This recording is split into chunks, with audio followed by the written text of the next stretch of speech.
Now, I have two cases to talk about today because they kind of intertwine each other in a way.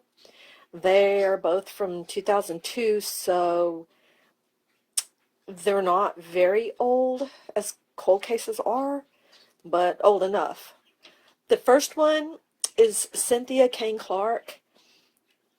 I don't have a whole lot about her, and her and the other lady, I don't have very many pictures either to show you. I just couldn't find any. But anyway, the first one is Cynthia KaneClark, and in her case, we'll find Dawn Michelle Shippee. So Cynthia KaneClark was a 27-year-old woman, and she was murdered on November 9th, 2002. She was from West Warwick, and that's in Kent County, Rhode Island.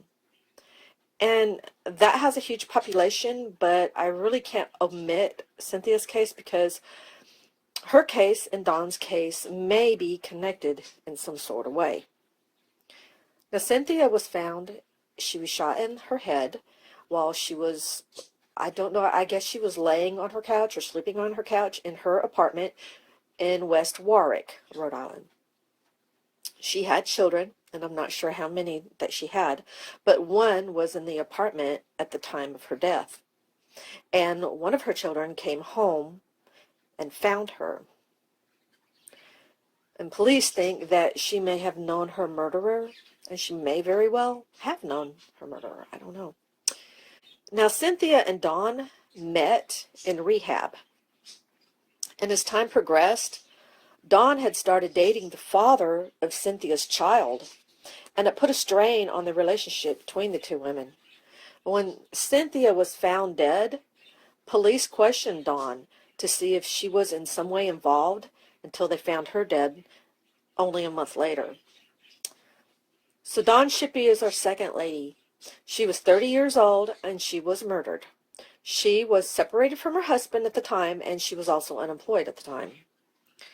She was last seen at a diner in Exeter, Rhode Island, and the diner is called Middle of Nowhere Diner.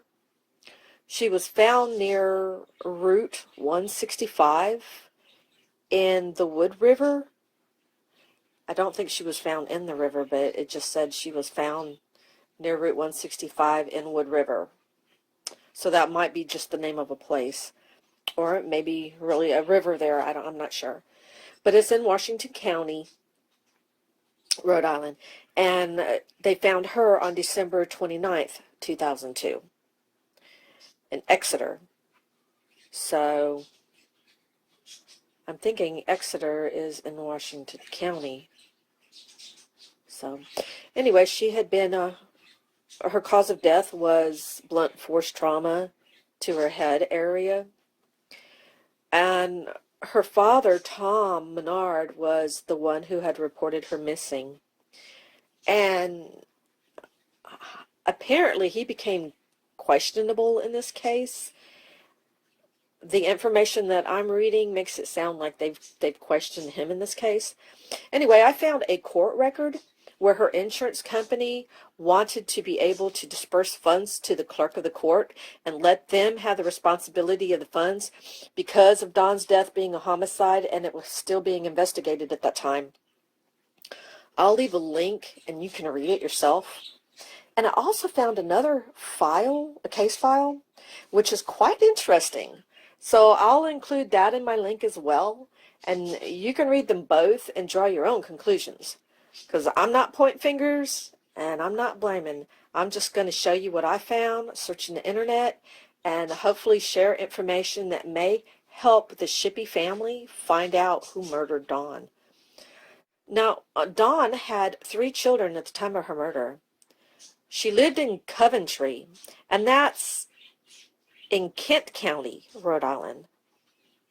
So where they found her, in Exeter, is just one county. I think it's the county below. So, but Coventry, it has a large population also, but since she was found in Exeter, that has only a population of 6,460, according to the 2010 census information that I always get from Wikipedia. I also wanted to point out that in 2019, the state of Rhode Island made cold case playing cards in an effort to maybe help some of their cold cases. I think it was a great idea, and as a matter of fact, I think every state should mimic this and have their own playing cards. But Cynthia Kane is the Six of Hearts, and Don Shippee is the Six of Diamonds. And I will leave a playing cards link so you can go there and look at them along with the others. You'll find them quite interesting. I know I did.